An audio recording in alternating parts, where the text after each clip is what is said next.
අයිබෝන් සුබ දවසක් මගේ යාළුවෝ හැමදෙනාටම අපි අද සිංහ ලග්න පිළිබඳව ඊ타ත්ම සුබවාදී ඊ타ත්ම වාසනාවන්ත ඊ타ත්ම රණකාමී වීඩියෝ එකක් තමයි ගේන්නේ. ඔයාලා දැන් පුදුම වෙන්න පුළුවන් මීට සති කිහිපයකට කලින් සිංහ ලග්නේ ප්‍රවේශම් වෙන්න මාගාන්තිකයි අෂ්ටමේ රාශිකයක් කියලා ඔබට ප්‍රවේශම් වීමේ අවසන් නිවේදනය නිකුත් කරලා තියෙන වටපිටාවක් ඇතුලේ ඇයි මේ එකපාරටම ප්‍රබල රාජයෝගයක් ගැන කතා කරන්නේ කියලා ඔබට හිතෙන්න පුළුවන්. ඒකට මූලික හේතුව තමයි මීට දින දෙකකට කලින් ඒ කියන්නේ ජූනි මාසේ 2 වෙනිදා බ්‍රහස්පති සිංහ ලග්න හිමියන්ගේ 12 වෙනි භාවය තුල ඒ කියන්නේ වැය ස්ථානය තුල උච්ච බලයෙන් මාස 5ක කාලයක් ගෝචර ගමනේ දෙන්න පටන් ගත්තා. එතන මෙන්න මේ తත්වය සිංහ ලග්න හිමියන්ට ඉතාමත්ම සුබවාදී හේතු ගණනාවක් නිසා. එක හේතුවක් නෙවෙයි. එතන අපි අද සිංහ ලග්න හිමියෝ සම්බන්ධයෙන් කතා කරනවා අෂ්ටමේ රාශික පැත්තකින් තියලා. මොකද ඒක නැවත කතා කරන්නේ නැහැ. ඒක අපි ඕනොටත් වැඩිය කතා කරලා තියෙනවා. ඔයාගේ සේෆ්ටි එක සම්බන්ධයෙන්. අද අපි සලකා බලන්නේ ඔබට අලුත් දෙයකට අත ගහලා මෙතෙක් කල් තිබිච්ච බාධක යටපත් කළා සතුරන්ගේ බල බිඳලා ඔබේ ඇඟ ඇතුලේ තියෙන සැබෑ ප්‍රകൃති ජවය විභව හැකියාව එළියට ගන්න කොහොමද කියලා තමයි මේ සලකා බලන්න යන්නේ. ඔබ සිංහ ලග්න හිමියෙක් නොවුනත් ඔබේ ජ්‍යොතිර්විද්‍යා දැනුම අප්ඩේට් කරගන්න මේක හොඳ වීඩියෝ එකක් වේවි. මුලින් ඉඳලා අග දක්වා බැලුවොත් ඒකට හේතුව අපි මෙතෙන්දී වැය ස්ථානය පිළිබඳ ප්‍රායෝගික භාවිතයක් ඔබට ගෙන දෙන්න කල්පනා කළා. මගේ යාළුවෝ දන්නවා හඳහනේ කොටු 12න් කියන්නේ ජීවිතයේ ශේෂ්ඨ 12ක් පිළිබඳව. දැන් පළවෙනි කොටුවෙන් පුද්ගලයාගේ පෞරුෂය ගැන කතා කරනකොට, 7 වෙනිෙන් විවාහය ගැන කතා කරනකොට නේද? ඒ වගේම 10 වෙනිෙන් ආර්ථික කටයුතු, 11 වෙනිෙන් ආදායම්, අයස්ථානය, 9 වෙනිෙන් පුඤ්ඤස්ථානය සහ විශේෂයෙන්ම 12 වෙනිෙන් වියදම් පිළිබඳව තමයි මූලිකව සලකා බලන්නේ. හැබැයි මෙතන වියදම් කියලා කිව්වහම ඔබේ අතේ තියෙන මුදල වියදම් වෙන එක පමණක් නෙවෙයි. පුද්ගලයෙකුට වියදම් කිව්වහම අපහසුම දේ වියදම් කරන එක. ලේසිම දේ ආදායම උපයන එක. දැන් මම ඔබ හැමදාම කියන කතාවක් ආර්ථික විද්‍යාවේ ලේසිම මුදල් උපයන්න අපහසුම මුදල් වියදම් කරන්න කිව්වහම සමහර කට්ටිය හිතනවා මට පටලවුණදෝ කියලා. නෑ කිසි පටලැවීමක් නෑ.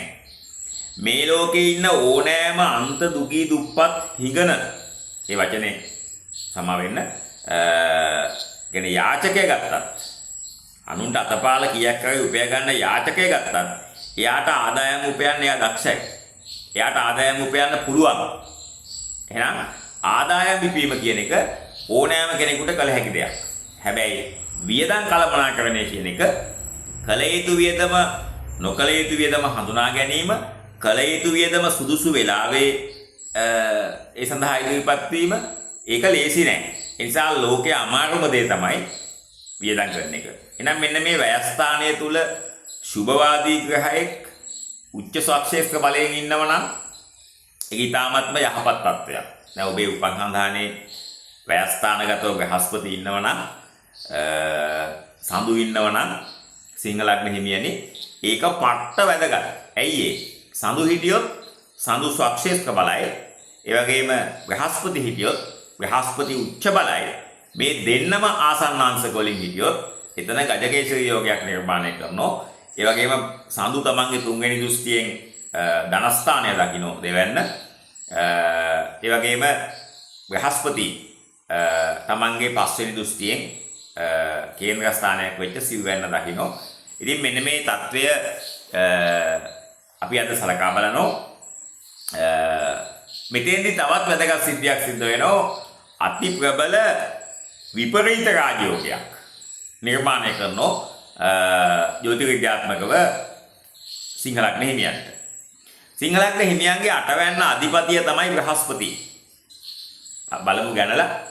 සිංහ, කන්‍යා, තුලා, වෘශ්චික, ධනු මකර කුම්භ මීන. එහෙනම් අටවැන්න කියලා කියන්නේ ඉතා පැහැදිලිව මීන රාශිය. මීන රාශියේ අධිපතිය තමයි බ්‍රහස්පති. එතකොට අටවැන්නේ අධිපතිය 12 වෙන්නට එනවා කියන්නේ ඒක අනීවා සරලා කියන විපරීත රාජයෝගය.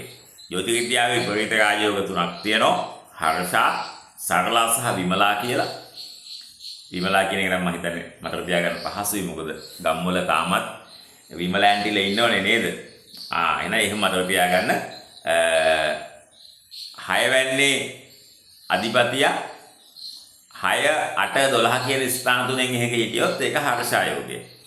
8 වෙන්නේ අධිපතිය 6 8 12 කියන ස්ථාන තුනෙන් එහෙක හිටියොත් ඒක සරලා යෝගය. ඒ වගේම 12 වෙන්නේ අධිපතිය ওই ස්ථාන තුනෙන් එහෙක හිටියොත් 6 8 12 කියන එතන අනිවාර්යෙන් නිර්මාණය වෙන්නේ විමලා යෝගය. දැන් මෙතන නිර්මාණය වෙලා තියෙන්නේ සරලා කියන විපරීත රාජයෝගය.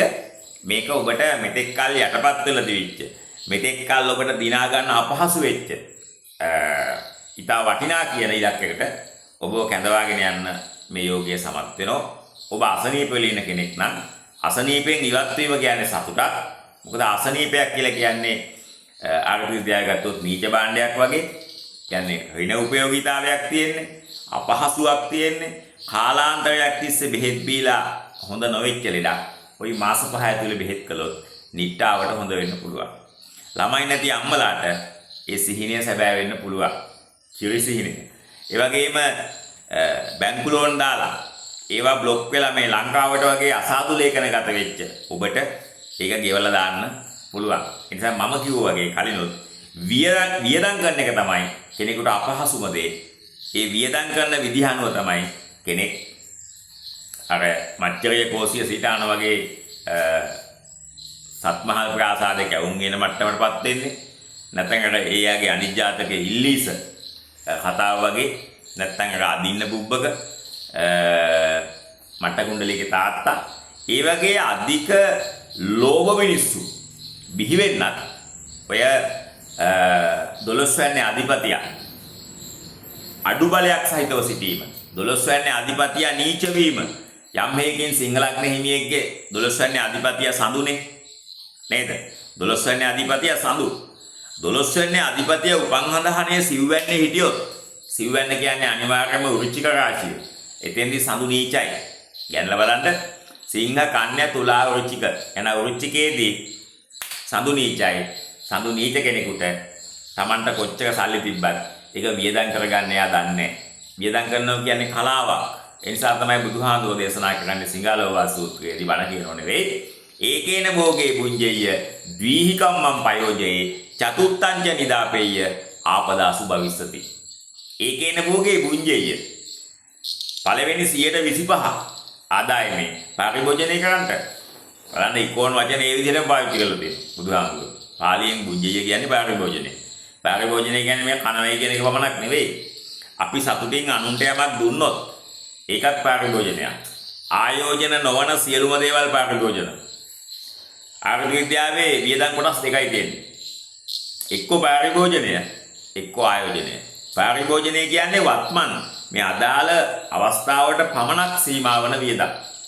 ඔය අයිස්ක්‍රීම් දන්සලක් දුන්නොත් ඒක මේ වෙලාවේ වියදම් කළා එතනින් අවසానයි. ඔයා ලබන අවුරුද්දේ අයිස්ක්‍රීම් දන්සලක් දෙනවා නම් අලුතෙන් වියදමක් හට ගන්නවා. හැබැයි ඔයා තේයිලමක් වැවුවොත් ඒක ආයෝජන වියදමක්. ඒකේ රිසල්ට් එක අවුරුදු 20ක් 30ක් ඉස්සරහට හම්බ වෙනවා. 49 වගේ 4000 කාණ්ඩ හිටෙවොත්. ඉතින් මම මේ කියන්න ගියේ එහෙනම් අපහසුම දේ තමයි සමහර ලෝක මිනිසුන්ට පරිභෝජනය සහ ආයෝජනය කියන දෙකටම මිනිස්සු අකමැති. මම පුංචි කතාවක් කියන්නම් සත්‍ය කතාවක්. මම මේක අත්‍තරම හඳහම් බලපු ගාලු දිස්ත්‍රික්කයේ එක්තරා පාසලක උගන්වපු husband and wife. ඉතින් මේ දෙන්න කාලයක් විශ්වවිද්‍යාලයේ උපාධිගත්තු කට්ටිය මේ මහත්තයාගේ ලෝභයි. මහත්තයා පට්ට ලෝභයි. නෝනා වෙස්සන්තර වගේ හැමදේම මිනිස්සුන්ට බෙදලා දෙනවා. ඉතින් මේක මහත්තයාට හරි ඉස්සරහට. ඉතින් එයා හදින්චි වෙලේ හිටියේ එක්තරා ගමක ඒකේ තියෙනවා නිකන් ලොකු ටීවී එකක්. ටීවී එක පිටිය ගහලා තිබුණේ. ඉතින් ගමේ කට්ටිය එනවා මේ ඉස්කෝලේ මහත්තයාගේ හාමිනේ ගෙදරට ටීවී බලන්න. ඉතින් මේ ආවහම ඉතින් අර ටීචර් නෝනා හරි හොඳයි. එයා තේලේස්ටි කරනවා, කෑම බීම හදලා දෙනවා. ඉතින් මේකට මහත්තයාට පට්ට කේන්ති. මහත්තයා මොකද කළේ? අවස්ථා කීපයක් අන්තරුණ ගෙව්වා. ඒගොල්ලෝ ගෙන්න ගන්න එපා කියලා. දවසක් මහත්තයා මොකද කළේ? තේපෝච්චිය කියන්නේ ගෑස් තිබේ දිව්වහම තේපෝච්චියට හැලුවා ලුණු පැකට් එකෙන් භාගයක්. හලලා මෙයා සද්ද නැතුව හිටියා. පස්සේ නෝන දන්නේ නැහැ. නෝන ඇවිල්ලා තේ හැදුවා. තේ හදලා දුන්නාම අර තේ බොන කට්ටිය කෙනෙක් නම් මූණ බලලා ඉතින් පුල්ලවුල කිව්වා මේ ටීචර් මේ තේක ලුණු වැඩි කියලා. ලුණු ගසක් කරනවා කියලා. පස්සේ බලනකොට තේ පෝච්චියට ලුණු දාලා. ඊට පස්සේ දාලා විශ්වාස කරන්න. කාලාන්තයක් තිස්සේ මේගොල්ලෝ රණ්ඩු වෙවි ඉඳලා මහත්තයා අසනීප වෙලා මිය ගියා බහුවේ කාලේ. නෝන තාම ඉන්නවා. මම කියන්නේ අර අධික ලෝභ වීම ඒ හොරස්කෝප් එක මම බැලුවත්තරම හේතුව එයාගේ 12 වෙනි අධිපතිය නීචයි. ඇත්තටම සිංහලක් නෙමෙයි. එයා දැන් මිය ගිහින් තියෙන්නේ. ඉතින් මම මේ කියන්න උත්සාහ ගත්තේ අර ජාතක කතාවල සඳහන් වෙන ඔය මච්චරිකෝසිය සිතානෝ කැවුම් වෙනකොට ආනන්ද හාමුදුරුවෝ මුගලන් මහරහතන් වහන්සේ වැඩම කළා. උන්වහන්සේගේ අසාමාන්‍ය ප්‍රාතිහාර්ය බලය එරදී ප්‍රාතිහාර්ය පාලා බුදුහාමුදුරුවෝට කැඳවා යන්න සමත් වෙනෝ බෞද්ධ සාහිත්‍ය අනුව. එතකොට මේ කැවුම් කතාවල දිග කතාවක්. එතකොට තමන්ගේ නෝනටවත් කැවුම් ගෙඩිය රස බලනවට ඒ සිතානෝ කැමති උනේ නැහැ. බලන්න කොච්චර මලකවිතකමක්ද කියලා. ඒතර මම එකකින් කියන්න අදහස් කළේ ඒ වගේ මිනිස්සු සැබෑ ලෝකේ ඉන්නෝ අදටත් ඉන්නෝ ඒ මිනිස්සු කන්නේත් නැහැ කාටවත් දෙන්නෙත් නැහැ අවසානයේ මලකවිතෙන් බවටපත් වෙනවා ඊළඟ භවයේ ඔක්කොම බදාගෙන ඉඳලා. එහෙනම් හඳහනක 12 වෙන්න සුභ ග්‍රහයන් සිටිනම් එයාට ආයෝජන සහ පාරිභෝජන කියන දෙකේ වෙනස හඳුනගෙන හොඳ ගමනක් යන්න පුළුවන්. ඒකේන භෝගේ බුඤ්ජෙය පළවෙනි කොටස පාරිභෝජනය කරනෝ කිසිම අහිතක් ලෝභකමක් නැතුව අර සින්දුවකුත් තියෙනවා හරි හම්බ කරපු දේවල් දුක් මහන්සියෙන් ධනට පිනට දුන්නේ මං හිතු මනාපෙන්. හරිද? ඒතර දුක් මහන්සියෙන් හම්බ කරපු දේවල් අර මේ දහඩිය මහන්සියෙන් හම්බ කරපු දේවල් එයා ධාර්මිකව හම්බ කරපු දේවල් හිතුවනාපෙන් එයා ධනට පින්ට දීලා තියෙනවා. ඒ කියන්නේ ඒක පාරිභෝජනයක්. හරිද? එතන ඒ වගේම තමයි 50%ක් ද්විහිකම්මං පයෝජේ. දෙවෙනි කොටසගේ කොටස් දෙක. ඒ කියන්නේ 25 දෙකක් කියන්නේ 50% ආයෝජනය කරන්නේ. චතුත්තං නිදාපෙය. සිව්වෙනි කොටස ආපදාසු භවිස්සති. එහෙනම් 125ක් ඉන්ෂුරන්ස් එකක් දාන්න. එහෙම නැත්නම් ඒක ආපදා වෙලාවක ගන්න පුළුවන් විදිහට තියන්න. ඒක රන්මාලයක් වෙන්න පුළුවන්. සුටුස් කාල උදස් කරන්න පුළුවන්. නේ? වටිනා කියන යම් රන් බිස්කට් වෙන්න පුළුවන්. නේ? ෂෙයා මාකට් එකේ කොටසක් වෙන්න පුළුවන්. එහෙම නැත්නම් විකුණන්න පුළුවන් මොකක් හෝ වත්කම. විදිහට තියාගත්තොත් ඒක අපි සලකන්නේ නැත්නම් බැංකුවේ තැන්පත් කරලා කාඩ් එක අතේ තියාගන්න පුළුවන්. ආපදාසු භවිස්සති. හරිද? ඉතින් ඒ නිසා සිංහලග්න හිමියන්ට මේ වෙලාවේ මතක තියාගන්න තියෙන පළවෙනි දේ තමයි ඔබේ හඳහනේ අට අධිපතිය. ඒ කියන්නේ මීන රාශියේ අධිපතිය මේ වන විට ඉන්නේ ඔබේ හඳහනේ 12 වෙනි භාවය තුල. ඒ කියන්නේ උච්ච බලය බ්‍රහස්පති කියන්නේ සුභවාදී ග්‍රහයෙක්. එයා ඊටා පැහැදිලිව තමන්ගේ 5 වෙනි දෘෂ්ටියෙන් කේන්ද්‍ර ස්ථානයක් වෙච්ච සිව්වැන්න දකින්න. ඒක ඊටාත්ම හොඳ තත්ත්වයක්. ඒ වගේම තමයි මේ වන විට ශනි ගමන් කරන්නේ ඔබේ හඳහනේ මීන රාශියමයි. ඒ කියන්නේ අටවැන්නේ අෂ්ටමේ රාශියේ තියෙනවා. යම් විදිහකින් ඔබේ හඳහනට සඳු ඇවිල්ලා තියෙන උපන් හඳහනේ 7 8 9 වගේ කොටුවල එතන ඊටා පැහැදිලිව ජන්මේ රාශියකුත් ශේෂ වෙලා තියෙනවා. එතකොට බය වෙන්න එපා. මේ මාස 5 අලුත් වැඩකට අත ගහලා ඔබේ නම තියෙන රේඛාවෙන් උඩට ගේන්න ඔයාට අවස්ථාව උදා වෙනවා. දැන් මේක ධන යෝගයක් වෙන්න පුළුවන්. මේක ඥාන යෝගයක් වෙන්න පුළුවන්. මේක බුද්ධි යෝගයක් වෙන්න පුළුවන්. මේක ඔබේ ආධ්‍යාත්මික ගමන සඳහා අවශ්‍ය කරන මඟ හොඳට හෙලිපෙහෙලි කළා. ඔයාට වටපිටේ ගල් ගහන අයට, වටපිටේ hina වෙන අයට, වටපිටේ බාධා කරන අයට පාඩුවේ ඉන්න දීලා ඔයාගේ ගමන ඔයාට යන්න පුළුවන්. ඒ කියන්නේ සතුරු බල බිඳ වැටෙන අලුත් කාලයක් තමයි ඔයාට උදා වෙන්නේ. ඔයා නඩු හබෝල පටලැවිලි ඉන්නව නම් ඒවෙන් නිදහස් වේවි. ඔයා මොකකට හරි චෝදනාවක් එල්ල වෙලා තියෙනවා. ඒ චෝදනාවෙන් නිදහස් වෙලා ඔයා ඔයාගේ නිර්දෝෂීභාවය ඔප්පු කරගන්න පුළුවන් අවස්ථාවක් ඔබට උදා වෙන්න විශාල ඉඩක් තියෙන. ඒ නිසා මූල්‍ය විනය, ඒ වගේම සමාජීය විනය, වචන භාවිතය, ඉවසීම, ඒ වගේම නවෝත්පාදන, මේ සියල්ල එක පැත්තකින් ශනි 8 වෙනි භාවය තුල ගමන් කරනකොට එයා තමන්ගේ 3 වෙනි දෘෂ්ටියෙන් කර්මස්ථානයේ හෙවත් ආර්ථික කටයුතු ස්ථානයේ දසවැන්න දකින්න යහපත්. ඒ වගේම තමයි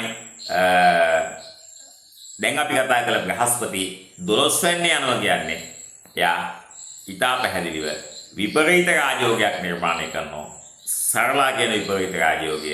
සාමාන්‍යයෙන් අර විපරීත රාජයෝග යාළුවනේ ජීවිතේ පළ දෙනවා කියලා සාමාන්‍යයෙන් පිළිගන්නේ ජීවිතයේ දෙවැනි අර්ධය තුල.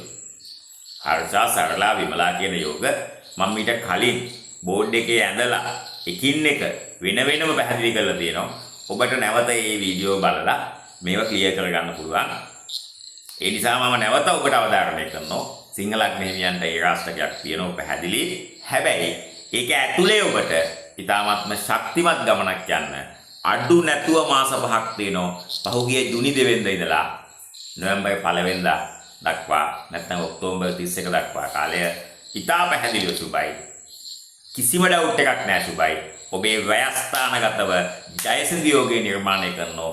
ජයසින්දු කියලා කියන්නේ බෙල්ලෙල්ලපු යන්ත්‍රයක් හා සමානයි. හැබැයි ඔබේ උපන් හඳහනේ බ්‍රහස්පති දුර්වල නම් මේ කියන ඒවා මේ විදිහට වෙන්නේ නැහැ. ඒකට මට කරන්න දෙයක් නැහැ. කාටවත් කරන්න දෙයක් නැහැ. ඒක ඔබේ උපන් වෙලාව. නමුත් ඔබේ එහෙම වුණත් දැන් ඉන්න මට්ටමට වඩා වැඩි සාධනීය තත්ත්වයක් ඔයාට අත්පත් කර ගැනීමේ හැකියාව තියෙනවා. ඒ පිළිබඳව නම් 100%ක්ම විශ්වාසයි. ඒ නිසා පුද්ගලයාගේ හඳහන අනුව මේ පලාපල කතනය අනිවා වෙනස් වෙනවා. පුද්ගලයාගේ වයස් මට්ටම අනුව මේක අනිවා වෙනස් වෙනවා. පුද්ගලයාගේ ආදායම් මට්ටම අනුව වෙනස් වෙනවා. බුද්ධි මට්ටම අනුව වෙනස් වෙනවා. ඉන්න ස්ථානය අනුව වෙනස් වෙනවා. ආකල්ප අනුව වෙනස් වෙනවා. විවාහක අවිවාහක බව අනුව වෙනස් වෙනවා. හැබැයි මොනම් ලෙවල් එකක හිටියත් අපි හිතමු ජූනි 2 වෙනිදාට කලින් හිටිය ලෙවල් එකට වඩා උඩ පඩියකට බ්‍රහස්පති ඔබව තල්ලු කරනවා. ඒ නිසා මතක තියාගන්න ඔබට සමහර වෙලාවට ධන යෝගයක් හැටියට සුවිපයක් ඇදෙන්න පුළුවන්. ධන යෝගයක් හැටියට සමහර වෙලාවට ඔබේ වත්කමක් වැඩි මිලට විකිනෙන්න පුළුවන්. සමහර වෙලාවට වැඩි මිලට වටින එකක් අඩු මිලට මිලදී ගන්න ලැබෙන්න පුළුවන්. ඥාතියෙක් ඔබට ධනයක් පැවරීමක් වෙන්න පුළුවන්. උසස් අධ්‍යාපන අවස්ථාවක් වෙන්න පුළුවන්. ශිෂ්‍යත්ව වෙන්න පුළුවන්. ග්‍රීන් කාඩ් ඇදෙනව වෙන්න පුළුවන්. රට යාමක් වෙන්න පුළුවන්. මේ ඕනෑම දෙයක්. දැන් අද මට හම්බුණා මම ටිකක් දන්න කියන මිස් කෙනෙක්. ඒගොල්ලෝ බොහොම අපහසුවෙන් ජීවත් වුණේ. කියන්නේ සල්ලි නැතුව. ඉතින් දැන් මහත්තයා මීට මාස 5කට වගේ කලින් ඊශ්‍රායල් ගිහලා. දැන් එයා කියනවා කිසි අගහිගයක් නැහැ කියලා. මොකද ඊශ්‍රායලයේ ලක්ෂ 6කට එහා වැටුපක් උපයනවලු. ඉතින් එතකොට ආදායමක් නැතුවම ඉඳපු කෙනෙකුට ලක්ෂ 5ක් 6ක් ලැබෙනවා කියන්නේ ඒ මිනිසුන්ට ඇත්තටම හදවතින් සතුටු වෙන්න පුළුවන් ආදායමක්. එතකොට මාස 5ක් ජොබ් එක කළත් ලක්ෂ 25ක් විතර හොයන්න පුළුවන්. එතකොට ලංකාවේ හිටියනම් සමහර වෙලාවට ලක්ෂ 25ක් ඉතුරු කරන්න අවුරුදු 5ක් 6ක් සමහර වෙලාවට මහන්සි වෙන්න වෙනවා. එහෙමත් නැති වෙන වෙලාවල් තියෙනවා. ඒ නිසා මම ඔබට යෝජනා කරනවා මේ ටයිම් පීරියඩ් එක ඇතුලේ ඔයා රට යන්න ඉන්නව නම් රට යන්න පුළුවන්.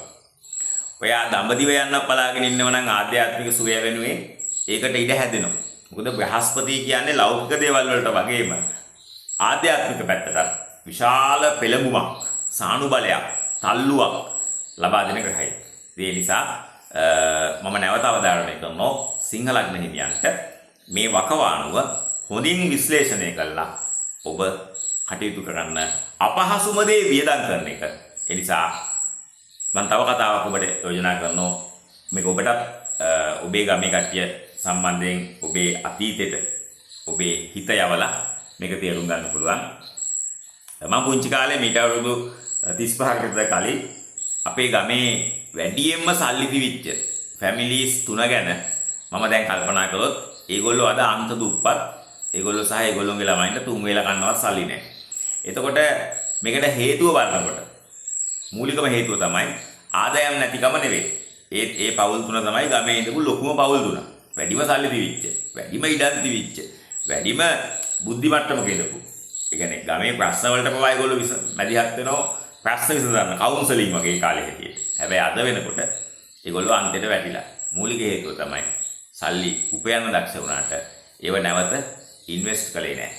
ආයෝජනය කළේ නැහැ. තේ ඉඩම් ගොඩක් තිබ්බා නැවත වගාව කළේ නැහැ. පොල් ඉඩම් ගොඩක් තිබ්බා නැවත වගාව කළේ නැහැ. කුරුඳු ගොඩක් තිබ්බා නැවත වගාව කළේ නැහැ. ඉතින් අවුරුදු 20ක් 30ක් යනකොට තේ වලින් දල් බඩන්න බෑ. නෙලිල්ල අවුලුන ගමන් කුරුඳු සවුත් වෙනවා. පොල් ගස් ඉබේම මෙට්ටේ වෙනවා. ඉතින් එතකොට ආදායම අඩු වෙනවා. සහ එක ළමයෙකුටවත් චරිත ඉගෙනුවෙත් නැහැ. අවසානයේ මොකද උනේ? අදාක මහදැන්න සිටු පුතාට වෙච්ච මට්ටමට සමහර එක ෆැමිලි එක ඒ මහත්තයෙක් හිඟා ගන්නවා. මම මේ කියන්න ගියේ කාටවත් අපහාස කරන්න නෙවෙයි. ඔයා බලන්න ඔයාගේ ගමේ තත්ත්වයක තමයි. හොඳට හිතලා බලන්න. මීට අවුරුදු 35කට 40කට කලින් ගොඩක්ම සල්ලි තිබිච්ච මිනිස්සු අද යන්නේ රිම් එකේ. ඇයි ඒ? හේතු කීපයක් නිසා. එකක් තමයි ඒගොල්ලන්ගේ වියදම් රටාවේ තියෙන අවුල.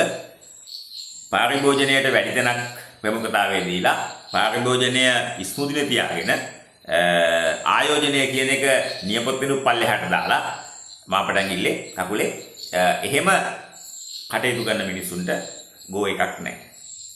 දෙවෙනි එක තමයි ඒගොල්ලෝ එක තැනින් දෙද්දි ලෝකෙ දියුණු වෙලා.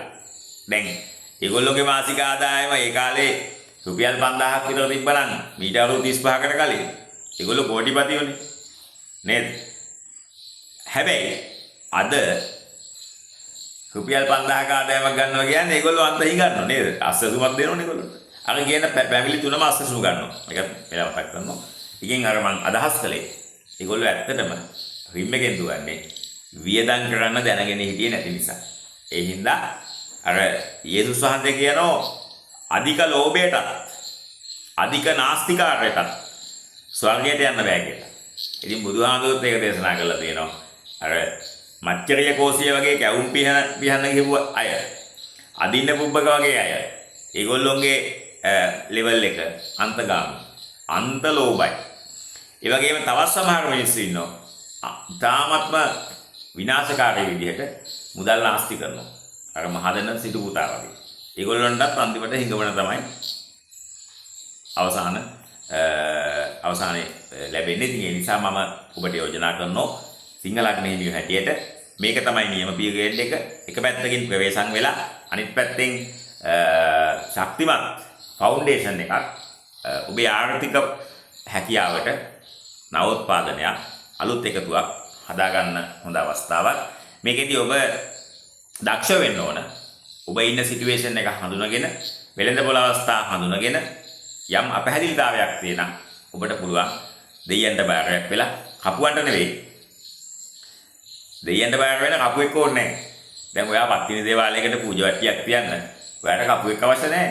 ඔයා පූජාවට්ටිය හදන් ගිහලා දීලා හිතාගෙන බැඳලා කියලා එකෙන් කොටහක් අරන් ඉවිල්ලා ඔබ අනුභව කළා තාකාටයි පරිත්‍යාග කළා බලන්න ඔබට එකෙන් ඔබේ හිත ශක්තිමත් වෙලා ඒ ගෝල් එකට ඔයා යනවා.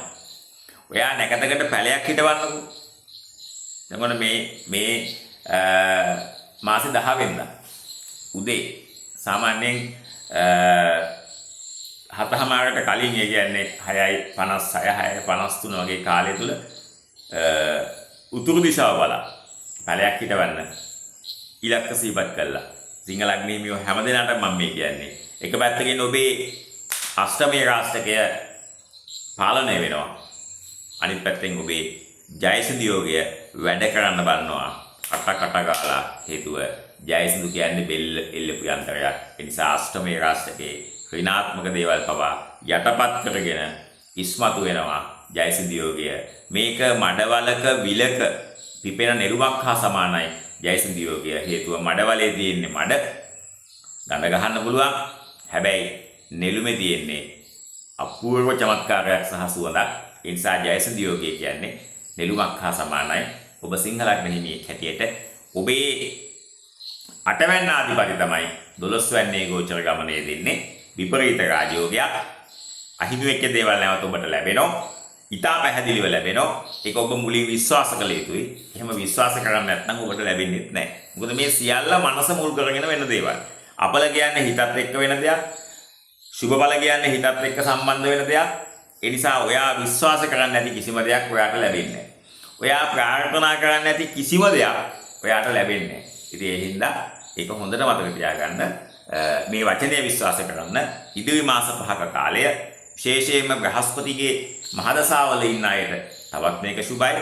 බ්‍රහස්පති උපන් හඳහනේ 12 වෙන්නේ ඉන්නව නම් සුබයි. ඒක හොඳට මතක තියාගන්න. ඒ වගේම සිංහ කන්‍යා තුලා වෘශ්චික ධනු.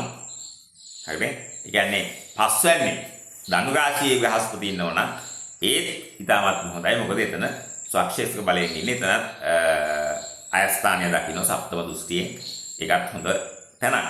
ඉතින් අවසාන වශයෙන් අපි කියන්නේ මේ ඉදිරි ටයිම් පීරියඩ් එක හඳහනක ව්‍යස්ථානයේ හෙවත් පුද්ගලයෙකුගේ ආයෝජන හැකියාව නිර්භීත බව වෙළඳපොළ අවස්ථා හඳුනා ගැනීම කල යුතු වියදම ආයෝජනය නිසි කල නිසි ප්‍රමාණයේ නිසි වේලාවට කළොත් ඔබට ඒ ඇතුලේ කැපිටල් ගේන් එකක් එන්න පුළුවන්.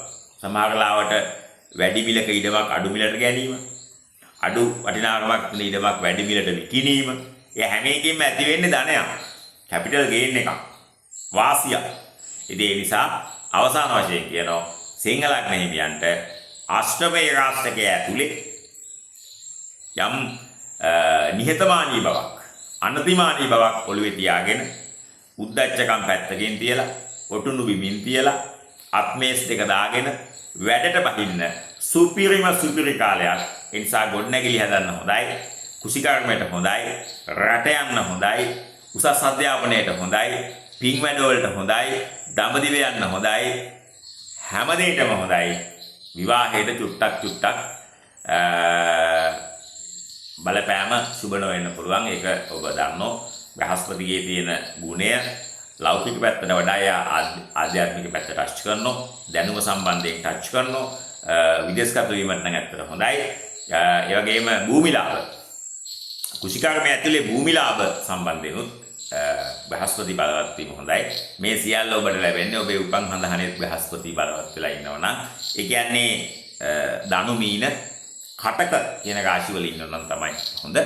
ඒ වගේම යම් විදියකින් 12 වෙනි අධිපතිය සිව් වෙන්නේ හිටියොත්, ඒ කියන්නේ සඳු නීච වුණොත් ඔයි කියන රිසල්ට් ඔක්කොම අවපැත්තට යන්න පුළුවන්. ඒකට හේතුව තමයි සඳුගේ නියෝජනය පුද්ගලයාගේ සිතුවිලි අප්සෙට් ගියොතින්ම ඒ පුද්ගලයාගේ සියලු හැසිරීම්, සියලු අදහස්, සියලු සමාජ තත්ත්වයන් අනිවා අවපැහැගෙන වෙනවා. ඒ නිසා සිතුවිලි බලවත් වීම තමයි හැම දහමකම නම්බර් 1 සාධකය. මනෝ පුබ්බංගම ධම්මා. මනෝ සෙට්ඨා මනෝමය. මනසම තමයි ශ්‍රේෂ්ඨ වෙන්නේ.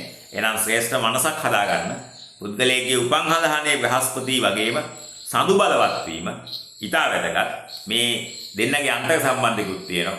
මොකද ගජකේසරී යෝගයේ නිර්මාණය කරන්නේ මේ දෙන්න එකතු වෙලා සහ සම්බන්ධතාවයකින්. ඒ වගේම බ්‍රහස්පති උච්ච වෙන්නේ සඳුගේ නිවසේදී. ඒ කියන්නේ කටක රාශියේදී. ඒ හින්දා මම නැවත ඔබට අවධාරණය කරනවා බ්‍රහස්පති කොච්චර සුබේක් වුණත් ස්ථාන පහකදී එයා සුබ නැහැ.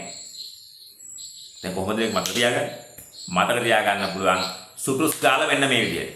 කොහොමද? ජ්‍යොතිෂ විද්‍යාවේ සිද්ධාන්තයක් තියෙනවා මගේ යාළුවනේ. මේවා ටෙක්නික් හොඳේ. සිද්ධාන්තයක් තියෙනවා ගුරු ශුක්‍ර සදා වෛරක් කියලා. ඒ කියන්නේ බ්‍රහස්පති සිකුරු සදාකාලික අමනාපයි කියලා තියෙනවා ජ්‍යොතිෂ විද්‍යා පොතපතේ අතීතයේ සිට ආපු පෙළපත්වල. ගුරු ශුක්‍ර සදා වෛරක්. ඒ කියන්නේ බ්‍රහස්පති නියෝජනය කරන්නේ ආධ්‍යාත්මික පැත්ත, සිකුරු නියෝජනය කරන්නේ ලෞකික පැත්ත. එහෙනම් මේ දෙකේ දෙයන්සේ ගැටුම නිසා මේ දෙන්න සදා අමනාප ග්‍රහය දෙන්නේ හැටියට තමයි ඍෂිවරු සහ ඊට පස්සේ මේ විෂය පෝෂණය කරපු අය හඳුන්වා දීලා තියෙන්නේ.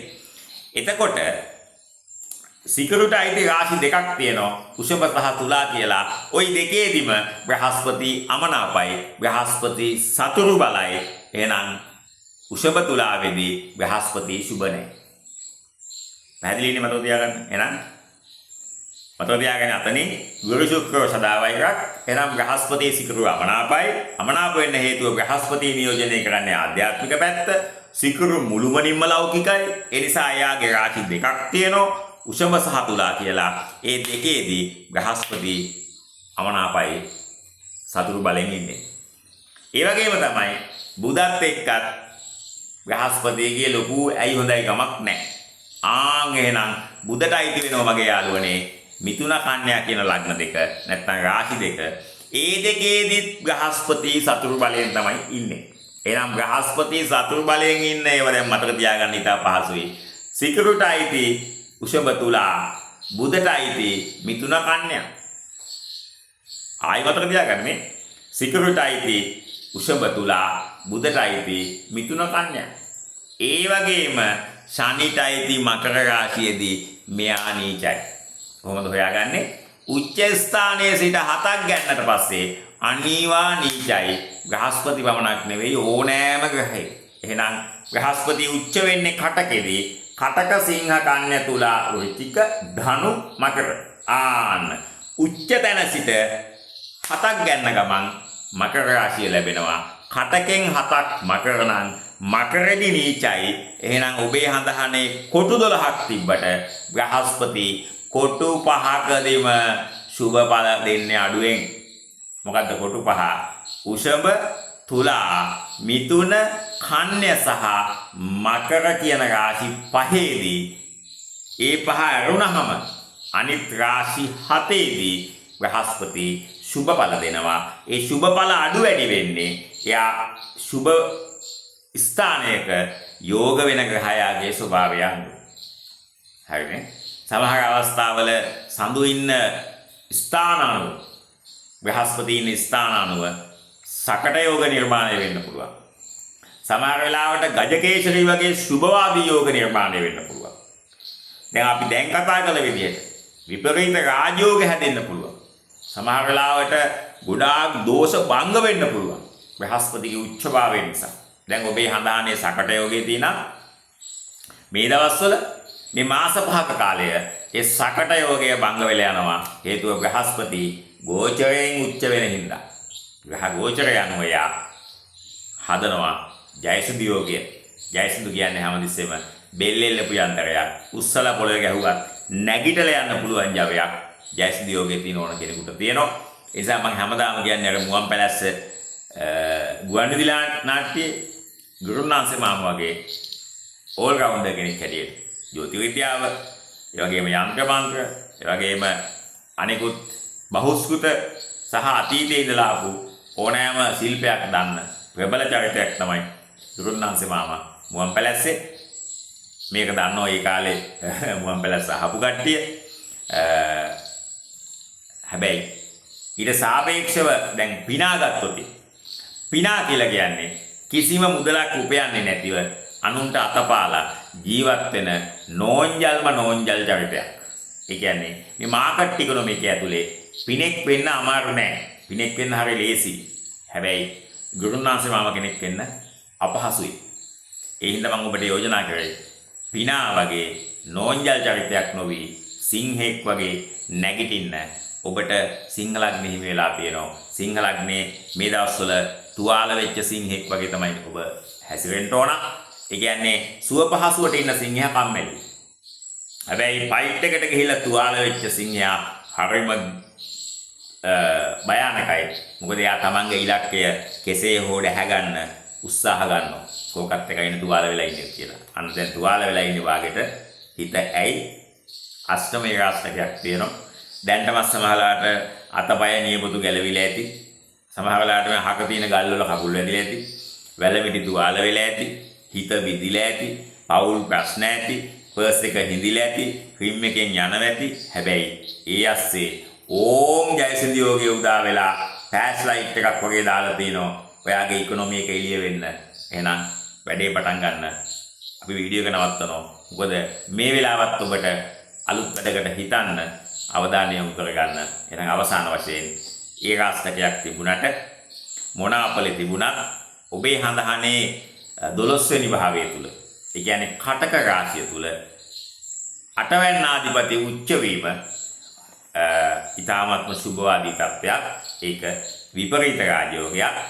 සරලා කියන විපරීත රාජයෝගය තමයි උදා වෙලා තියෙන්නේ. උපන් හඳහනෙත් ඔය වගේ යෝගේ ඇති. එතකොට මේක ඩබල් ටිබල් වෙලා ඔයා උඩට උස්සනවා. ඒ හින්දා සමහර වෙලාවට ජීවිතේ තමන් නොහිතපු ඊ타මත්ම ඉහළ ඉලක්ක වලට ගිහපු මිනිස්සු ඉන්නවා. ඒ මිනිස්සු ඉන්ටර්වයුව කරලා ඇහුවොතින් ඔයා ඉපදිච්ච වෙලාවෙම නැත්නම් අවුරුදු 5ේදී 10ේදී 15ේදී 20ේදී බිලියන කෙනෙක් කියන හීනයක් දැක්කද කියලා. ඒගොල්ලෝ කියනවා අනේ පිස්සුදු මහත්තයෝ මම එහෙම හීනයක් මට තිබුණේ නැහැ. මං හිතුවෙත් නැහැ. හැබැයි අවසානයේ බලනකොට මම මෙතෙන්ට ඇවිල්ලා කියලා. දැන් ওই රාජ්‍ය සේවයේ මුදල් අමාත්‍යාංශයේ ඉන්න ගොඩාක් මගේ යාළුවෝ ඉන්නවා SLS පාස් වෙලා ඒ SLS ඔෆිසර්ස්ලා. ඒගොල්ලෝ කියන්නේ අනේ මම කවදාවත් එහෙම හිතුවෙත් නැහැ. මම කැම්පස් එකෙත් නිකන් ජෙනරල් එකක් කරලා නිකන් යාන්තම් ගේම ගහගත්තා කියලා. ඉතින් ඒ නිසා එක මේ නැගණියක් අර අධ්‍යාපනයේ ශාප කළා මම දැක්කා. ලංකාවේ කිසිම ළමයෙක් ඉගෙන ගන්න එපා කියලා අය යෝජනා කළා. නමුත් ඒක නෙවෙයි වෙන්න ඕන. රස්සාවක් නැත්නම් අපි තව ඉගෙන ගන්න ඕන. එතකොට ඉබේම මේ අවස්ථාව උදා කර ගන්න පුළුවන්. ඒ නංගිට මම කියනවා අවුරුද්දක් මහන්සි වෙලා ඔයා ව්‍යවසායකයෙක් වෙන්න. අද ඔයාට hina වෙන මිනිස්සු ඔයාගේ දෙපතුල ගාවට ඇවිල්ලා හැකියාව ඉල්ලන මට්ටමට ඔයා ශක්තිමත් වෙන්න. අන්න ඒක තමයි මම ඔයාට දෙන ලොකු උපදේශය. අර එක්තරා ටීවී channel එකකින් ඒක දිගින් දිගටම විකාශනය කරනවා. හේතුව මේ එක ආණ්ඩුවට අපහසු වෙන්න නැති. නමුත් ඒකෙන් ඇත්තටම අපහසුවටපත් වෙන්නේ ඒ නංගි. එයාට තියෙන ප්‍රශ්න එයා අඬනවා. අයියා අසනීපයි. තව අයියා කෙනෙක් අසනීපයි. තාත්තා නැහැ. ජීවත් වෙන්න විදිහක් නැහැ. අර තව නංගි කෙනෙක් කියනවා දැන් ලබන මාසේ අස්සසුබ නැතුනොත් අපි කොහොමද ජීවත් වෙන්නේ? කොහොමද පිටිපැකට් එකක් ගන්නෙ? අඬනවා. දේව රඟපෑමක් නෙවෙයි. ඒ ඇත්ත ඉමෝෂනල් ඒ කියන්නේ යාගේ ඇත්ත මනෝභාවය තමයි එළියට එන්නේ. ඒ වයසේ කෙනෙක් අඬන්නේ නැහැනේ මාධ්‍යට ඇවිල්ලා නේ නැති බරකම කියලා. එතකොට ආණ්ඩුවටත් දෙන 100% ගැලවෙන්න බෑ. මොකද ආණ්ඩුව විපක්ෂේ හිටියනම් ඒගොල්ලන්ගේ සටන් පාටේ උනේ ඒ කාලේ මේ සියලු උපාධිධාරීන්ට රස්සා දෙන්න ඕන කියලානේ. අපි එදත් කිව්වා එහෙම දෙන්න බෑ කියලා. එතකොට මුළු ජනගහනය සමාන වෙනවා රාජ්‍ය සේවයට. ඒක අතාත්වික ගොම් මොලේ කලඳක් නැති ප්‍රකාශනයක්. හැබැයි ඒ කාලේ ওই දැන් ආණ්ඩු පක්ෂයේ ඉන්න කට්ටිය කිව්වේ දෙන්නම ඕන කියලා. හැමෝටම. එහෙම දෙන්න ඕනේ නැහැ. එහෙම කරන්නත් බෑ ඇත්තටම. නමුත් හැමෝටම ඔපචුනිටිස් හදන්න ඕන. සමාන මේ පිළිගැනීමක් දීලා ඒ තැන් වලට යන්න. මොකද ටීචින්ම නෙවෙයි තව ජොබ් ඕන පදන් තියෙන රාජ්‍ය සේවය. ටීචින් වලට වැඩිය හොඳ ජොබ් තියෙනවා. දැන් මමත් මුල් කාලේ ටීචින් හිටියේ. මම ඉස්කෝල 3ක ඉගෙනනවා. ওই ජාතික පාසල් වල. ඉතින් මම බැලුවා ඒ දවස්වල රුපියල් 16000යි පඩිය ටීචර් කෙනෙකුට. ඉතින් මට තෙල් ගහන්නත් ඒක මදි. මං ඉතින් අයින් වුණා ඒකවා. ඉතින් ඒ අයින් වුණාට පස්සේ මට ජොබ් අතිවිශාල ප්‍රමාණයක් හම්බුණා. ඇත්තම කතාව. රාජ්‍ය සේවය කියන්නේ මම එක්සෑම් ලියපු හැම එකම පාස් වුණා. හැම එකම ඉන්ටර්විව් ගියා හැම එකෙම ඉන්ටර්විව් එකෙන් පාස් වුණා. ඉතින් ඒ ලොකු ගමකට කියනෝ නෙමෙයි මම අදටත් ඉගෙන ගන්නවා. ඉතින් මට ওই මොන රස්සාව නැතුණත් මම මේ දන්න පොඩි දේවල් ටික මේ මාකට් ඉකොනොමි එක ඇතුලේ අනුන්ට ප්‍රශස්ත සේවයක් සපයලා මුදලක් උපයන්න පුළුවන්. ඒ නිසා මම නැවත කියනවා ඒ ටීවී channel එකට ඇවිල්ලා අඬපු නංගිලාට මල්ලිලාට ඔබ අද ඔබට මිනිස්සු hina වේවි. නමුත් හෙට ඒ මිනිස්සුන්ට ඔබට hina වෙන්න පුළුවන් විදියට ඔබ ශක්තිමත් වෙන්න. ඒ හින්දා ලෝකෙ ගොඩක් නවෝත්පාදන කරලා තියෙන්නේ උපහාසයට ලක් වෙච්ච මිනිස්සු. ඒ නිසා ඔබට මම හදවතින් ආශිර්වාද කරනවා. උපාධිධාරණයක් හැටියට ඔබේ පෞරුෂත්වයේ ඉස්මතු කරගෙන කාටවත් සාප කරන්නේ නැතුව ඉගෙන ගන්න ළමයින්ට ඍණාත්මක බලපෑමක් කරන්නේ නැතුව ඔබ ඔබේ ගමන යන්න. එතකොට ඒක හරි ලස්සනයි. මොකද අපිට කාටවත් අනුන්ගේ ගමන් යන්න බෑ. අපි යන්න ඕන අපේ ගමන් විලාසෙ. එතකොට ඒක ආර්ට්ස් ඩිග්‍රී කරපු නංගි කෙනෙක් යන විදිහ නෙවෙයි සයන්ස් කරපු එක්කෙනා යන්නේ. එතකොට ඒ ශේෂ්ත්‍ර වෙනස්. එතකොට ටීචින්ම කරන්න ඕන කියලා එහෙම නීතියක් නැහැ නේද? අපිට වැටුම් දැන පැලවෙන්න ඕන. ඉන්න තැන පිපෙන්න ඕන. ඈ සමහරලාවට වී ඇටේ වැටෙන්නේ වෙලේ නෙවෙයි වේල්ලේ වෙන්න පුළුවන්. සමහරලාට වේල්ල ගැට්ට වෙන්න පුළුවන්. හැබැයි ඒත් හැදෙන ගහ හැදෙනවා. සමහරලාට වෙලේ තියෙන ගොයන් ගහට වඩා හොඳ අස්වැන්නක් වේල්ල ගැට්ටේ තියෙන ගොයන් ගහෙන් ලැබෙනවා. ඉතින් අන්න එක මතක තියාගන්න. වැටුන් තැන පැලවෙන්න, ඉන්න තැන කිපෙන්න. මේක සියලුම සිංහල අග්‍රහිමියන්ටත් මම අදාළ කරනවා. මොකද ඔබ ඉන්නේ ඒ වගේ ටයිම් පීරියඩ් එකක ඔබේ අටවැන්න ආධිපති ඕම උච්ච වෙලා 12 වෙනි භාවය තුල විපරීත රාජයෝගයක් නිර්මාණය කරලා තිනවා. සරල යෝගය කියලා. ඒක මහත්ඵලයි මහානිසංසයි. ඔයා අවුරුදු 50 පැනලා නම් මේක නියමෙටම නියමයි. හේතුව ජීවිතයේ දෙවැනි අරබේ තුල තමයි ගොඩක් වෙලාවට හර්ෂා, සරලා සහ විමලා කියන යෝග ඵල දෙන්නේ. අතීත අත්දැකීම් මනෝ ගත්තාම ඒ කියන්නේ හඳහම් පරීක්ෂාවේදී අපි ගොඩක් අත්දැකලා තියෙනවා. පුංචි කාලේ ලුණු ගෙඩියක් ගන්න සල්ලි නැති මිනිස්සු ජීවිතයේ දෙවැනි භාගය තුල අතිවිශාල ධනයක් වේපලක් සහිතව දිස්ත්‍රික්ක වල ලීඩින් ඉන්න බිස්නස්මන්ලා වෙලා තියෙනවා. හරි. ඉතින් මම දන්න හැම බිස්නස්මන් කෙනෙක් ඉන්නවා. යා පුංචි කාලේ පොල් සම්බෝලයක් හදන්න, කටුලුණු ගෙඩියක් නැතුව, ලුණු සම්බෝලයක් හදන්න, කටලුණු ගෙඩියක් නැතුව ඉඳලා දැන් ඒගොල්ලෝ සමහර දිස්ත්‍රික්ක වල 1 2 3 මට්ටමේ ඉන්නවා. ඒ කියන්නේ සල්ලි උඩ පීනන්න පුළුවන් මට්ටමට සල්ලි තියෙනවා. ඒක වෙලා තියෙන්නේ හඳහන බැලුවාම ඇත්තටම විපරීත රාජයෝග 1 2 හෝ 3 ඇතුළත් වෙනවා. ඒ කියන්නේ 6 8 12 කියන අධිපතිය තුන් දෙනාම 6 8 12 කියන ස්ථාන තුනෙන් එහෙක හිටියොත් ඒක විපරීත රාජයෝග තුනම නිර්මාණය වෙන්න හේතුවක්. එතකොට මේ වෙලාවට ග්‍රහ ගෝචරය යනවා නම් ඊටා පැහැදිලිව සරල යෝගයේ තියෙනවා. ඒක පට්ට හොඳ යෝගයක්. ඒ ඔක්කොටම වඩා ඉහළින් බබලෙනවා ෆ්ලෑෂ් ලයිට් එකක් වගේ ජයසිද්ධි යෝගය. එහෙනම් බෙල්ලෙල්ලපු යන්ත්‍රයේ බෙල්ල තියාගෙන බය නැතුව සොහන ගිහින් දපන්න පුළුවන්. මොකද සොහනේ භූතයට වඩා බෙල්ලෙල්ලපු යන්ත්‍රයේ බලවත්. එහෙනම් අපි යන්ත්‍රයට දාපු නම තමයි ජයසිද්ධි යෝගය. උච්චයි බ්‍රහස්පති කාගේ රාශියේද? සඳුටයිති කටක රාශියේදී උපන් හඳහනේ බ්‍රහස්පති බලවත් නම්, උපන් හඳහනේ සඳු බලවත් නම්, මනස ධනාත්මක නම් මේක තමයි හොඳම කාලය. ආයි වෙනත් කාලයක් එන්න තවත් අවුරුදු 12ක් යනවා අඩුම. හරියටම සෙට් වෙන්න අවුරුදු 30ක් යනවා. මම හැමදාම කියප එකක් තමයි මගේ ජීවිත කාලේ මම දැකපු ලොකුම නියගය ආවේ 1996. මං ගොවියෙක් හැටියට අතිශයින්ම අසාර්ථක වුණා නියග වෙලාවේ තේපැල හිටවලා. මම ඒක ඔබට මීට කලින් කිව්ව අවස්ථා ගණනාවක්. එතෙන් සිට අවුරුදු 30ක් ගන්නහම අවුරුදු 30 සෙට් වෙන්නේ 2026ට. ඒ නිසා අද කාලගුණෙන් ලෝක මට්ටමින් අනාලෝක බල කරලා තියෙනවා එල්ලිනෝ එනවයි පායනවයි කියලා. අපි නියගයක් එනවයි කිව්වේ ගොඩක් කලින්. මීට අවුරුදු 3කට විතර කලින් මම කිව්වේ ඔබට මතක ඇති මේ චක්‍රීය తত্ত্বය. නේ කාන්තාවන් බලවත් වීම, නියගයන් පැමිණීම, ආණ්ඩු පෙරලීම මේ ඔක්කොම වෙන්නේ අවුරුදු 30 නේ. චන්ද්‍රිකා මැඩම් ඇවිල්ලා 1994 ආණ්ඩු පෙරළුවා. හරියටම අවුරුදු 30කට පස්සේ අනුර දිසානායක ඇවිල්ලා ආණ්ඩු පෙරළුවා. අවුරුදු 30යි. ඊට අවුරුදු 30කට කලින් ගියොත් ඒත් ශ්‍රීවාව බණ්ඩාරනායක මැතිණිය ආණ්ඩු පෙරලලා දිනවා, ආණ්ඩු හදලා දිනවා. ඉතින් ඒ නිසා මේ ලෝකේ සමහර දේවල් වෙන්නේ කොහොමද කියලා පැහැදිලි. නමුත් එහෙම වෙනවා.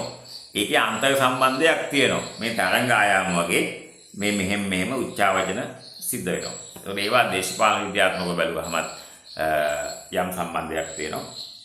ඉකොනොමිකලි බැලුවත් යම් සම්බන්ධයක් තියෙනවා. එන අවසාන වශයෙන් කියන්නේ නියගයක් ආවත් ගොවියෝ හැටියට මම හැමදාම කියපු එකක් තමයි ගොවිතැන පටන් ගන්න කලින් පුළුවන් නම් ඉඩමේ වගාලිලක් හදා ගන්න කියලා. එතකොට එක පැත්තකින් ඔබට ඉතා වාසිදායක වෙනවා. නාන්න උනත් ඉඩමින්දගෙන ඒක හරි පහසුයි. ඒ වගේම තමයි වගාවට උනත් අවශ්‍ය ජලය සෙට් කරන්න පුළුවන්. ඉතින් ඒ හින්දා මම නම් මගේ ඉඩම් වල පොකුණු හදලා තියෙන්නේ. අලි උනත් නාවන්න පුළුවන්. ඇත්තටම අඩි 20ක් විතර ලොකු පොකුණු හදලා ඒවට ගල් වලින් බැදලා ඒවට මානෙල් ඒව දාලා ලස්සනට මල් තිබිලා තියෙනවා. ඉතින් හැමදාම මල් 50ක් 60ක් මිනිස්සු කඩාගෙන යනවා. ඒවා බුදුහාමුදුරන්ට පූජා කරනවා. මං ඉතින් හරිම සතුටින් ඒවා අනුමෝදන් වෙනවා. මොකද මම්ම කඩාගෙන ගිහිල්ලා බුදුහාමුදුරන්ට දෙන්න ඕනේ නැහැ. මොකද බුදුහාමුදුරෝ නැතත් දෙවියෝ දන්නවා මේ මල් හිටේ මම කියලා. ඒ නිසා මම ඔබට මතක් කළේ අපි සමාජයට ධන බාහිරතාවයක් දෙනකොට මීමැස්සන්ට උපාසකම්මලාට ඒගොල්ලෝ වෙන සතුට ඒක අවසානයේ අපේ සතුටක් බවට පත් වෙනවා. සතුට කියන්නේ හැමතිස්සෙම අනුන්ට දුන්නාම අපිට ලැබෙන දෙයක්. බොහොම ස්තුතියි.